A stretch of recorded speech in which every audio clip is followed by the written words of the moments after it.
Vou começar com um dado chocante. 70% dos médicos dizem que acreditam em Deus ou, ao menos, acreditam que tem um ser superior que comanda o universo. Essa foi uma pesquisa que foi feita nos Estados Unidos e fizeram entrevistas em várias cidades e capitais de toda a América. Então é uma entrevista que mais ou menos reflete o que acontece no mundo. Foi uma entrevista com significância estatística, uma pesquisa. Só que desses 70% que dizem que creem em alguma força maior, vamos chamar de Deus, 87% deles dizem não acreditar em manifestações, entre aspas, sobrenaturais no corpo humano. Alguma cura física, algum milagre. A maioria deles diz, não, isso não existe, isso foi uma coincidência, foi mau diagnóstico. Por que isso acontece, pessoal? Vamos lá. Primeiro de tudo, médico é uma classe extremamente cética. Cirurgiões, tipo eu, são mais céticos ainda do que médicos de especialidade clínica. Porque nós somos acostumados a abrir, cortar, operar, tirar a doença com as mãos fora. Então nós aprendemos na faculdade de medicina a tratar hipertensão arterial, pressão alta, problema de próstata, problema de pulmão, problema de diabetes, problemas de intestino. Quem é cirurgião aprende a operar. Quem é clínico se especializa na sua área. Só que nós não somos ensinados nada sobre a parte sobrenatural. E muitos acabam ficando com dúvidas e intrigas uma vida toda sem comentar com esse assunto. Sabe por quê? Porque o ser humano, e a classe médica também é assim, é melhor você dizer que não acredita, é melhor você dizer que não existe algo que você desconhece ou algo que você não vai ter como explicar para o teu paciente. Nós médicos sempre queremos fazer o diagnóstico através de exames e chegar e dizer para o paciente, ó, é assim, é isso que você tem, a cura é por esse lado, ou chegar e dizer, olha, para a família, o caso do teu familiar é um caso incurável, vamos fazer o que a gente pode fazer apenas para amenizar a dor, mas nós temos medo, receio e principalmente desconhecimento em falar sobre estas coisas que não têm explicação. E o ser humano tem essa tendência. Mas eu acho isso muito, muito perigoso, pessoal. Na verdade, eu quero dizer para vocês, eu atendo pessoas de todas as religiões, todas as seitas. Não estou aqui para defender nenhuma, mesmo eu citando ao longo da nossa entrevista, como eu citei, no Domingo Espetacular, qual que é a minha religião, em que eu creio. Eu vou citar para vocês, mas eu atendo pessoas de qualquer seita, de qualquer religião, de qualquer crença. E eu não falo e não costumo falar sobre esses assuntos que eu estou trazendo aqui, nessa noite. Na verdade, tem coisas que eu vou contar aqui que é apenas a segunda vez que eu estou contando. Por quê? Porque os pacientes me procuram para tratar o corpo, para eu operar, para eu fazer um exame, para eu fazer um procedimento, para eu medicar ele. Primeiro, não tenho tempo. Mesmo a minha consulta médica sendo uma consulta lenta, porque eu acho que ninguém pode ter consulta rápida com médico nenhum. Saúde, eu sempre digo, temos só uma. Nunca esqueça disso. Saúde só temos uma. Cuide dela. Depois dessa, não tem outra. Não é que nem carro que tem peça de reposição. Saúde não tem. Então, consulta tem que ser uma consulta demorada. Minhas consultas são demoradas. E eu não tenho tempo de falar sobre isso. E muito menos quero discutir sobre o que a pessoa crê e o que não crê. Eu não estou ali para isso. Eventualmente, eu digo para vocês, muito eventualmente, alguns pacientes que chegam numa angústia tão tremenda e eles me perguntam alguma coisa da área espiritual, obviamente eu não vou ficar sem me posicionar.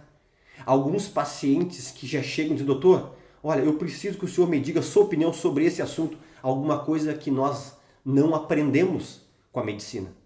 E eu tenho uma vivência dessa parte, vamos dizer, espiritual, desde que eu nasci.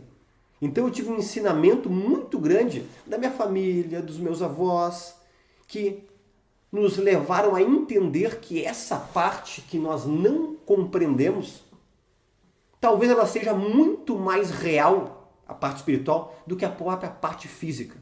Possivelmente você que não acredita em nada, tá que nem os médicos. Que é melhor dizer, olha, não tem explicação. Então a gente se fecha nesse mundinho, alguém vem nos contar e diz, isso é bobagem, vamos deixar assim. Eu também não gosto de falar. Mas como eu fui convidado pela Record TV para me posicionar, para eu não ficar em cima do muro, obviamente, porque eu tenho plena convicção e crença do que eu estou falando é real. Por exemplo, vamos citar um exemplo bem claro. Tinha uma paciente, faz uns 6, 7 anos essa história, que nós fizemos um exame de videocolonoscopia, que é um exame para prevenção de câncer de intestino, que a partir de 45 anos todas as pessoas têm que fazer. E foi descoberto no lado direito do intestino dela um câncer no cólon ascendente, um adenocarcinoma de cólon ascendente. Era uma paciente que estava na fila para fazer a cirurgia. Só que antes de chegar a data dela, ela tinha cirurgia, para vocês entenderem, vamos fazer, por exemplo, na quarta-feira da outra semana. E ela veio na sexta-feira da semana e chegou e disse para mim, doutor, eu não quero me operar porque eu fui curada. E eu disse, muito bem.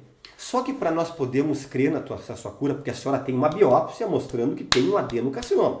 E estava eu e mais 2 assistentes nessa sala, e ela conversando comigo. E eu disse, eu creio em milagres, se é isso que a senhora quer me perguntar, eu creio. Só que eu creio também num Deus que não precisa ter jeitinho para fazer milagre. Se fez milagre, fez. Não tem essa história de enrolação, de criar todo um ambiente de emoção. Não precisa, não. Se tem cura, nós vamos fazer o exame e vamos lá olhar aquele câncer que eu vi e meu doutor, eu expeli todo o câncer. Eu disse, olha, minha senhora, pela parte médica, pela parte da especialidade, isso não existe. O câncer não se solta. Ele disse, mas doutor, a minha família e eu, nós estávamos em oração e eu expeli o câncer de noite, senti uma coisa muito quente na minha barriga e eu expeli esse tumor.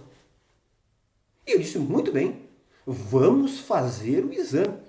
E quem me conhece, pessoal, quem convive comigo, todos os funcionários, amigos, conhecidos, sabe que eu tenho meus argumentos muito fortes. Se você me convencer ao contrário, eu mudo. Obviamente, eu acho que a pessoa que diz que não muda os seus pensamentos é uma pessoa com QI bem pequenininho. Porque nós estamos sempre em evolução e em aprendizado. Mas eu digo para você, é difícil me convencer. É muito difícil querer me enrolar. Não sou melhor do que ninguém, eu sou como essas pessoas que gostam das coisas de fatos. E eu digo contra fato, não tem argumento. E nós vamos fazer a videocolonoscopia nessa paciente. E cadê o câncer no lado direito? Aonde está? Não estava lá. Qual a explicação médica para isso? Existe? Não existe. Contra fato, não tem argumento. Eu estou operando com uma paciente acordada e a paciente chega no meu consultório médico e me diz, doutor, eu estou a 2 consultas para lhe dizer algo, só que eu estou, desde que eu fiz a cirurgia, inclusive eu conversei com o senhor enquanto o senhor estava me operando, que era uma raquianestesia do umbigo para baixo, conversei com o anestesista para poder descobrir se eu não estava sonhando, e eu quero lhe dizer que eu sou ateia, eu não acredito em nada. Inclusive, ele é de uma cidade aqui do Rio Grande do Sul, chamada Bagé. É minha paciente até hoje. Talvez essa entrevista aqui ela vai assistir, e ela vai lembrar muito bem disso. E ela encheu os olhos de lágrimas e disse, doutor, acima do senhor, à minha direita, tinha um ser com o aspecto de Cristo, de Jesus, parado com a mão no queixo e olhando para baixo. E do lado dele, 2 seres de aspecto angelical. Todo o tempo da cirurgia. E essa paciente já estava com lágrimas nos olhos. E eu disse para ela, por que a senhora não me disse antes? Ela disse, eu achou que o senhor ia dar risada de mim. Ou dizer que eu estava louca, ou dizer que eu estava talvez sonhando ou sedada. Eu não estava sedada. Ela não estava realmente. E eu disse para ela, não, a senhora não tem que ficar constrangida com nada. Este é o meu amigo, Jesus, que eu convido todas as cirurgias para participar comigo. Todos os exames, procedimentos, eu convido ele. Eu não estava enxergando, a senhora estava. Então, na verdade, essa parte espiritual, ela está querendo ser para a senhora, para a senhora ouvir, para a senhora crer, passar para as pessoas que não creem nisso aí, e eu lhe dou toda a liberdade de não decontar isso. Ela disse, mas doutor, eu tenho total convicção do que eu vi. Várias vezes eu pisquei o olho e fechei os olhos, falei com o anestesista e estava lá. E eu disse, fica tranquila. Tu falou para a pessoa certa, porque eu poderia dizer para você que eu não tinha explicação para isso. Mas eu tenho explicação sim para isso. Então são esses alguns detalhes de coisas tremendas que eu poderia ficar aqui com vocês quase um dia conversando. Vamos fazer outros vídeos em relação a isso aí. Mas vamos ser objetivos, pessoal. Nós somos formados por 3 coisas. Corpo, que é isso que você toca. Alma, que está dentro do corpo, que na verdade nós sabemos que da alma procede os 5 sentidos, da alma tem nossos pensamentos, nossos egos, nossos superegos, nossos desejos, nossos planejamentos na alma. E existe uma parte mais profunda, chamada espírito. Essa parte é uma parte que tem um quebra-cabeça com uma peça única lá dentro, que se você não preencher, você nunca vai conseguir ser pleno na sua vida. E se você conversar com a ciência atual, vão te dizer, não, sim, tem corpo e tem alma. Eu também não vou entrar muito nos detalhes só específicos do espírito, que é para nós não estamos aqui numa aula de teologia. Vamos dizer a parte do corpo e a parte da alma. Vamos chamar assim para ficar mais fácil de entender. Quem já foi em velório? Quem já viu alguém morrer? Todo médico já viu muitas pessoas morrerem. Infelizmente faz parte do nosso dia a dia. A pessoa está ali, está viva, o coração batendo, daqui a pouco apaga tudo. O monitor cardíaco fica uma linha reta. E a pessoa já não tem mais vida. Tu tem a nítida impressão que ali está só o boneco. Ali está só o barro. Porque na verdade foi nos dito pela Bíblia, que eu creio, que o homem foi feito do pó da terra. E descobriram faz apenas uns 25, 30 anos que todos os elementos químicos da nossa pele, do nosso corpo, tem no solo. A recém agora chegaram a uma conclusão, porque 20, 30 anos é ontem, para a ciência, para a medicina, que os nossos elementos químicos é o mesmo que tem no pó da terra. Então ali, e a palavra de Deus diz que do pó nós viemos e do pó nós voltamos. Então você está ali e você vê onde é que foi a alma, onde é que foi o espírito. Porque a alma e o espírito são eternos. O corpo, ele tem uma finitude. Ele tem um tempo de vida e acaba. E eu tive uma experiência extremamente chocante na minha vida. Fazem mais ou menos uns 22 anos, no ano de 2000, 2001. Eu estava num hospital de plantão em Porto Alegre. Eu falei para a produção da Record que eu não iria citar o nome do hospital. E eu estava de plantão e eu tinha operado um paciente de um quarto 109. Neste quarto tinha 6 pessoas, era um quarto do SUS. E nós operamos, eu e a minha equipe, e fizemos uma cirurgia muito extensa e uma cirurgia muito bonita. O paciente tinha um câncer de pâncreas. Na época que eu fazia a cirurgia da parte digestiva, porque todo coloproctologista, o especialista da parte do intestino, reto e ânus, primeiro tem que fazer o pré-requisito da cirurgia geral, cirurgia digestiva, para ser coloprocto. Naquela época eu operava fígado, pâncreas, esôfago, cirurgia bariátrica. Faz mais de 20 e poucos anos, 20, 21 anos que eu não mexo mais nada com a parte da cirurgia geral, estou só na minha especialidade. Nós tínhamos operado um câncer de pâncreas nele. Fizemos uma cirurgia que é uma das maiores cirurgias da parte digestiva, chamado DPT. É duodenopancreatectomia. Na verdade, tu desmonta o paciente lá dentro, faz várias anastomoses, várias emendas, e o paciente estava muito bem.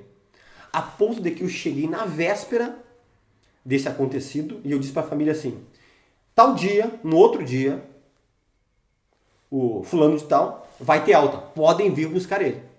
E eu estava dormindo uns 5 andares acima, daqui a pouco toca o meu bip. Era o tempo que não tinha ainda celular disponível para todo mundo, e no hospital era um bip. E esse bip tinha dois barulhos. Era um barulho que, quando chamavam para atender alguém nos postos, que a gente dizia, alguém com dor pós-operatória, que eu atendia só os postos cirúrgicos, né? Dor, alguém que está com sangramento, algum acesso venoso que as pessoas não conseguiam pegar, que tinha que passar um intracate na jugular ou na subclávia. E tinha um outro toque, que era um toque diferente, eu fazia um diferente, que era o toque da parada cardiorrespiratória. Quando dava isso, era uma correria.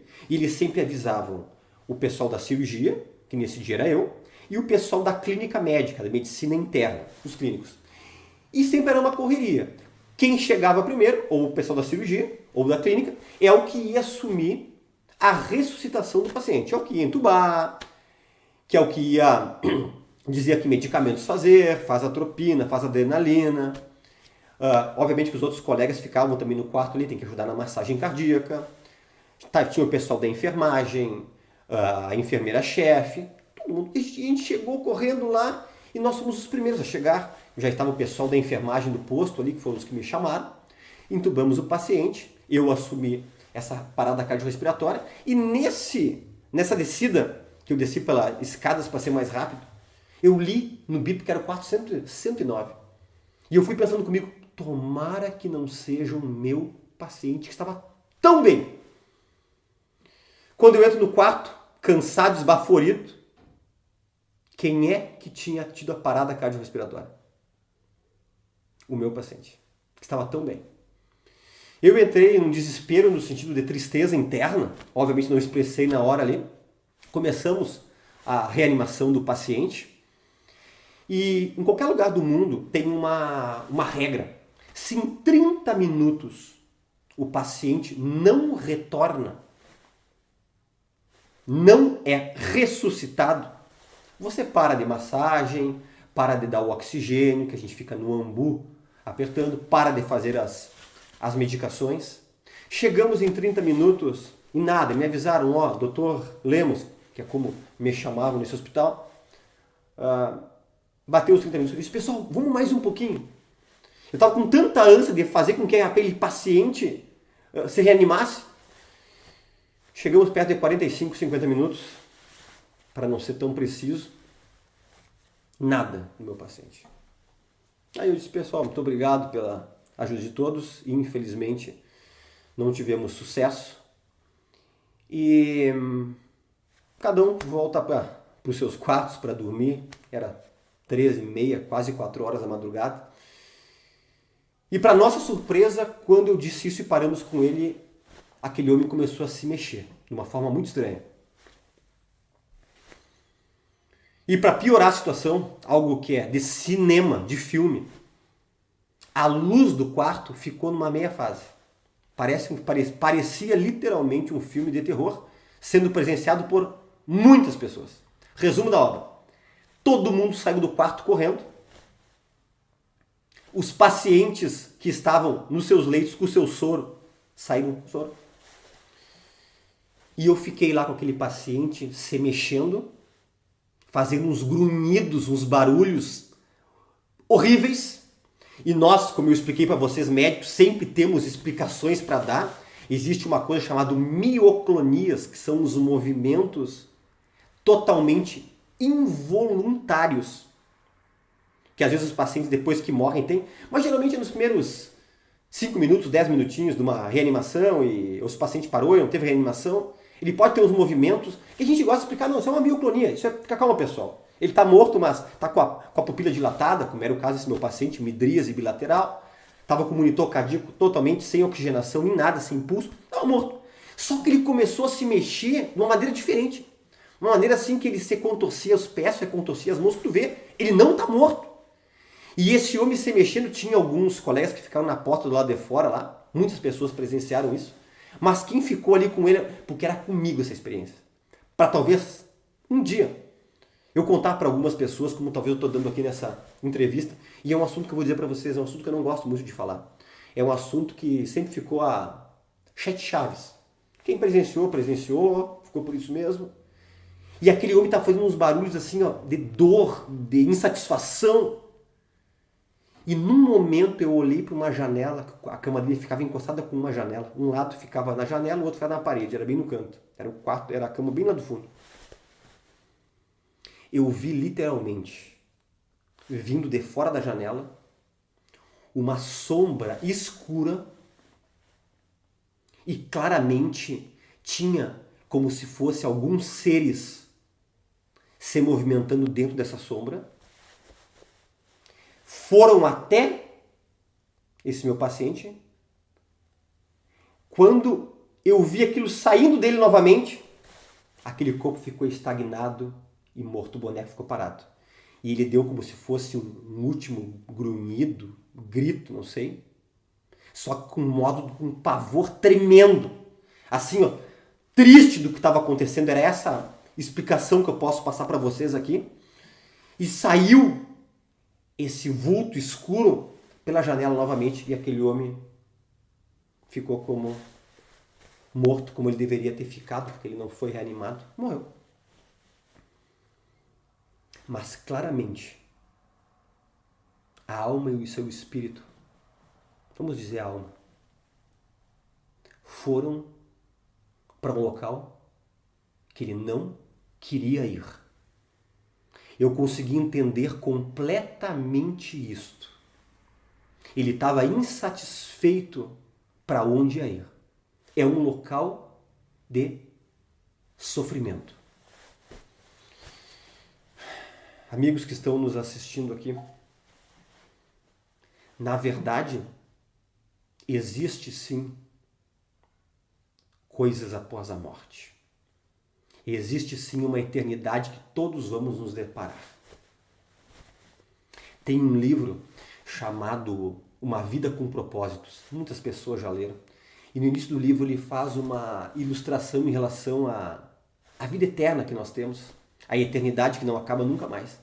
Ele diz, olha, essa nossa vida terrena aqui de 70, 80, 90, 100, 110 anos, ela está dentro de um parênteses, apenas de uma linha, da primeira página, num livro de infinitas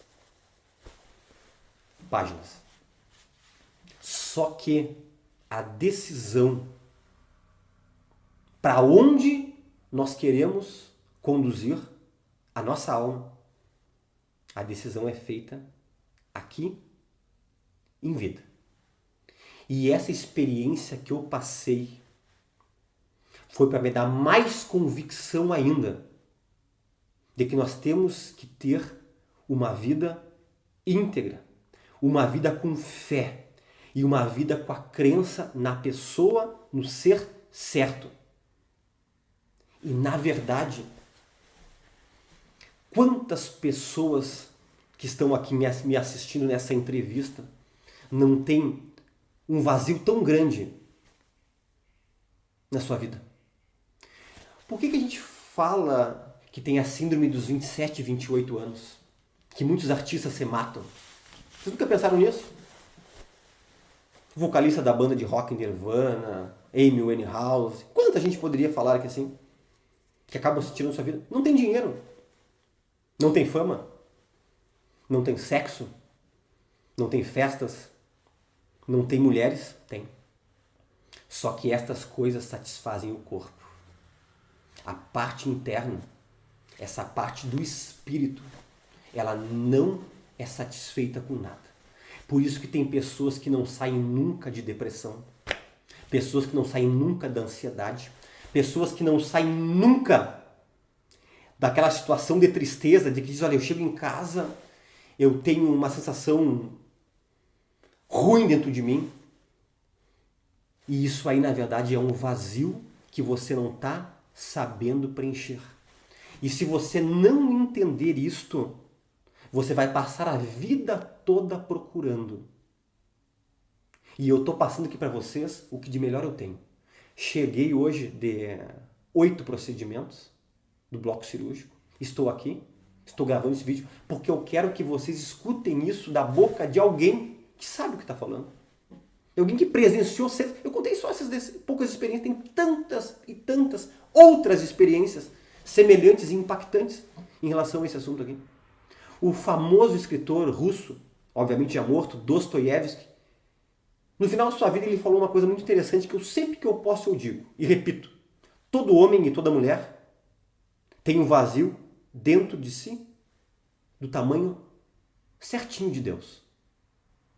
Na verdade, aquele quebra-cabeça, ele tem um formato muito claro. Se você não colocar Deus, se você não colocar o seu Filho Jesus Cristo na tua vida, você vai estar sempre com essa sensação de que o dinheiro não satisfaz, o teu casamento não satisfaz, os teus filhos estando bem não satisfaz nada, porque na verdade a parte espiritual é aquela parte nossa que almeja ter contato com o Criador. Então, quando você se envolve com essa parte espiritual, você se envolve com Deus, você se envolve com Jesus Cristo, parece que você está pleno. Quantas e quantas pessoas fora de consultório que me encontraram e disseram, olha, passei a minha vida toda procurando. Mas que pena que eu demorei agora nos meus 65, 70 anos para descobrir isso. Eu disse, não te queixa, não te lamenta. Tu tem uma eternidade pela frente. E a eternidade você vai ter que decidir por aqui. Existe uma eternidade feliz, existe uma eternidade plena e existe sim um local de tormento. Que possivelmente esse paciente que eu presenciei foi para esse local. Quantas experiências de pessoas que estavam em UTI entubadas retornaram e contaram coisas espetaculares. Aquele famoso livro que virou filme do neurocirurgião ateu dos Estados Unidos, que se converteu, vamos dizer assim, porque uma criancinha que estava em coma voltou e chamou a sua mãe e disse que conheceu no céu o seu maninho. Inclusive deu um nome. E a mulher entrou em desespero, em choro, porque ela tinha feito um abortamento espontâneo no segundo ou terceiro mês de gravidez. E nunca tinha contado para essa criança de 4 ou 5 anos. Então, o céu é de verdade. Existe sim esperança. E contou tanta coisa que aquele médico acabou se convertendo, ele que se dizia ateu, que lutava para falar tudo que na verdade, as pessoas que são crédulas, as pessoas que creem, talvez inventam as coisas, é que depois que tu tem a tua experiência, você consegue entender muito mais essas coisas que eu estou falando, que às vezes parece algo tão abstrato. Então, pessoal, a minha sugestão, nós estamos falando aqui de alma, a tua alma é eterna. A tua alma tem um valor eterno. Você tem que preenchê-la com a coisa certa. Não esqueça que aquela pecinha não preenche com nada. Nós podemos ter até algumas alegrias passageiras. Estamos sempre em busca de preencher a nossa existência. Ah, eu quero comprar um carro novo. Quando tu compra, já perde a graça e você tem que ir atrás de outro desejo. Ah, eu queria fazer aquela viagem para Disney. Faz, depois passa a graça. O ser humano passa nisso. E sempre achando que é assim mesmo. Não é assim não, pessoal. Eu gostaria, como médico e como especialista, que vocês procurassem pesquisar o que eu estou dizendo. Procurem pessoas, procurem igrejas sérias. Ah, tem igrejas que são falcatrua? Claro que tem. Tem pastor falcatrua? Mas é óbvio que tem. Mas eles não representam Deus. Eles representam a si mesmo. E nem a denominação não representa, porque tem pessoas boas lá dentro. Tem juiz corrupto? Tem. Tem médico corrupto? Tem. Tem mecânico corrupto? Tem. Todas as áreas têm. Mas nós não podemos nada colocar a culpa no Criador por coisa que as pessoas fazem. Eles vão pagar pelo que estão fazendo. E isso aí faz com que muitas pessoas acabem se afastando de conhecer a verdade, de preencher esse vazio existencial de dentro da sua alma. Talvez quem esteja me assistindo agora aqui esteja com depressão, com tristeza, com angústia. Talvez você está sentindo que está com um vazio enorme dentro de ti. Estou te passando. O que está faltando? Essa semana mesmo eu fiz uma consulta, uma jovem de 32 anos, de São Paulo, capital, e ela disse para mim, eu tenho tudo, já conheci o mundo, mas eu tenho vontade de morrer todos os dias. Por quê, pessoal? Por quê? ela não está preenchendo a alma dela com o que tem que preencher. Ela está preenchendo apenas com a coisa que esse corpo gosta. E nada contra de você ter as coisas, viajar, desfrutar, comer bem, lutar para dar o melhor para tua família. Nada contra. Eu estou falando uma coisa um pouco mais profunda. Uma coisa que ninguém quer conversar. Uma coisa que tu acha, isso são para as pessoas fracas que têm que se aproximar de Deus. Não, pessoal. Me perdoem, mas eu não tenho nada de fraco, eu não tenho nada de bobinho, eu não tenho nada de conversinha no meu ouvido para querer incutir uma ideia que não existe. Eu estou falando do que eu sei e do que eu creio. Quer que eu conte mais uma experiência interessante? Essa experiência que eu vou contar agora, eu não contei lá no podcast do Rogério Vilela, Inteligência LTDA. Vou falar para vocês. Passou uma paciente da nossa clínica Lemos, aqui em Rosário do Sul, na frente do meu consultório, do outro lado da rua. Ela passou, olhou, foi até a esquina, retornou, olhou de novo e teve que entrar na clínica. Foi lá e falou com a minha secretária, não foi comigo. Estava a minha secretária, estava a secretária de um outro colega médico, que é o meu pai, que trabalhamos junto, o Dr. Clóvis Lemos. E ela chegou e falou para minha secretária, tu pode passar um recado pro Dr. Fernando? Diz para ele que nessa portinha do lado, que é uma porta que só o pessoal da clínica entra, eu, o Dr. Clóvis trabalha comigo, minha esposa que é advogada, os outros funcionários entram por ali, os pacientes entram por outra porta, naquele lado ali. Diz para ele que tem um anjo muito grande ali na frente, com a mão numa espada, como se estivesse protegendo essa clínica. E eu não tô louca. Eu subi e desci 2 vezes para isso, porque eu vi na primeira vez e falei que era ilusão minha. E agora eu voltei. Eu estou enxergando ele lá. Chamou minha secretária para sair, ela olhou, ela não enxergou nada. Porque aquela visão era para aquela senhora ter. E ela disse, conta para o doutor Fernando, por favor. E a minha secretária veio e me contou. Sabe o que eu disse para ela? Eu não me surpreendo. Sempre que eu faço as minhas orações, eu peço para que Deus coloque os seus anjos na frente da minha clínica, protegendo a clínica e protegendo todos os pacientes que chegam nessa clínica. E essa paciente teve essa visão, que obviamente quando foi contada para mim eu me impactei, eu me emocionei, dizendo, tudo é real. Muito mais do que a nossa razão imagina. Eu sou da Assembleia de Deus de Rosário do Sul.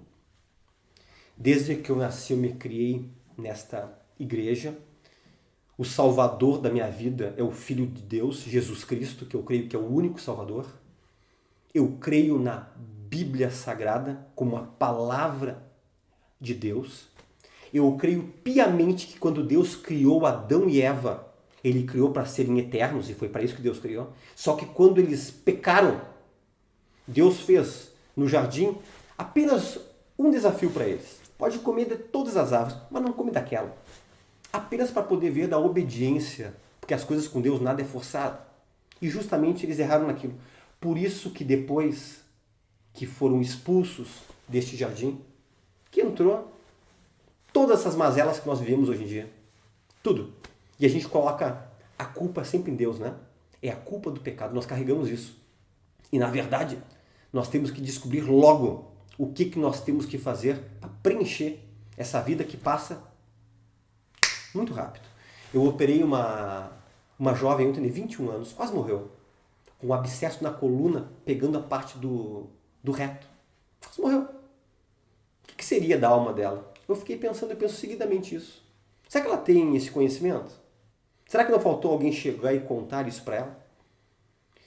Mais uma vez, eu quero dizer para vocês claramente que eu não falo esses assuntos com ninguém. Eu abri para essa reportagem da Record, porque eles me pediram especificamente sobre isso, porque eles viram um podcast lá com o Vilela, no Inteligência Limitada, e queriam que eu contasse. Eu digo, estou contando aqui, segunda vez que eu estou contando para público algumas dessas experiências. Lá eu contei algumas outras também. E na verdade, eu como médico, como cirurgião, até quando Deus permitir que eu trabalhe que eu esteja aqui nessa terra ainda, eu sei que eu vou passar por grandes experiências, que todos os dias eu passo, nas cirurgias, nos exames, e coisas incríveis que eu fico pensando que se eu não tivesse tido essa vivência espiritual, essa vivência na igreja, eu ia ficar tão angustiado. Vocês sabiam que a profissão médica é uma das profissões que tem maior suicídio do mundo? Foi publicado agora, acho que foi em outubro passado, uma nota que nos Estados Unidos, um médico se mata por dia. É muita coisa. Sabe por quê, pessoal? Não é só por causa da carga de trabalho, não. É por causa de muitas dúvidas. Muitas coisas que às vezes ficam corroendo lá de algumas pessoas. A maioria assim, eu não vou pensar nisso aqui. Se você gostou dessa entrevista, você tem que compartilhar com seus amigos. Clica em compartilhar. Se você quiser para o YouTube passar para mais pessoas, curta. E obviamente, se você não faz parte da nossa família, do nosso canal chamado Planeta Intestino, clique em inscrever-se. Eu estou aqui nessa entrevista passando o que de melhor eu tenho na minha vida para você. Não é meu dinheiro, não é meus carros, não é o edifício que eu moro, um edifício só da minha família, que era um sonho que nós tínhamos, só mora nós. Não é os locais que eu já conheci. Não. O melhor que eu tenho é esse vazio que é preenchido. Que algum dia essa entrevista vai fazer sentido para você e você vai lembrar do que você ouviu aqui nessa entrevista que eu passei para a Rede Record de televisão no programa Domingo Espetacular.